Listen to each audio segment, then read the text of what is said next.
మనకి రీసెంట్గా సుప్రీంకోర్టు ఢిల్లీ ప్రభుత్వానికి కొన్ని ఆదేశాలు జారీ చేసింది, గుర్తుందా? ఏమని చెప్పింది?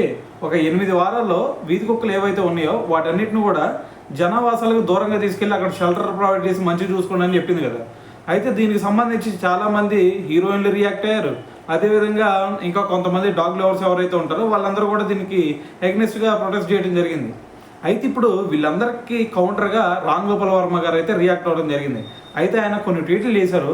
వాటిలో కనుక మనం ఒకసారి చూస్తే ఆయన ఏమన్నారు అంటే, ఓకే మీరు అందరూ కూడా ఏది మనకి మనుషులకి అదేవిధంగా కుక్కలకి ఈ రెండింటికి కూడా సమాన హక్కులు ఉన్నాయని చెప్తున్నారు కదా, మరి చిన్నపిల్లలను మాత్రం ఎందుకు స్కూల్లో జాయిన్ చేస్తున్నారు? మరి ఇవి కూడా మరి అటువంటి సమాన హక్కులు ఉన్నాయి కదా, వీటిని కూడా తీసుకెళ్ళి పాఠశాలలో వేయండి అని చెప్పేసి ఒక ట్వీట్ పెట్టారనమాట.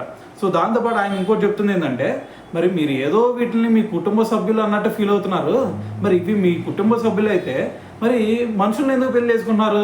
కుక్కల్ని పెళ్లి చేసేసుకోండి సరిపోయింది కదా అని చెప్పేసి ఇంకో ట్వీట్ చేశారనమాట.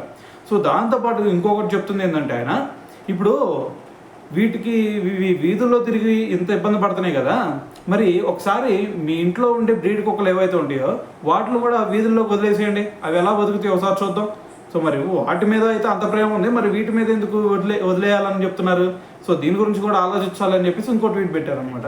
అయితే ఫోర్త్గా ఫైనల్గా ఇంకో ట్వీట్ ఏం పెట్టారంటే, ఇప్పుడు మీరు ఏదో వీటి మీద ప్రేమ ఉందని చెప్పేసి చెప్తా ఉన్నారు, మరి ఇవే కుక్కలు చిన్నపిల్లల మీద కూడా దాడి చేసి చిన్నపిల్లలను చంపేస్తున్నాయి, మరి వాటిని మరి మనుషులు చంపేసినప్పుడు వాటికి కూడా సమాధి కట్టేసేయండి, సమాధులు నిర్మించండి సరిపోయింది అని చెప్పేసి ఆయన అయితే ఇంకా కొన్ని ట్వీట్లు అయితే పెడతాం జరిగింది అనమాట.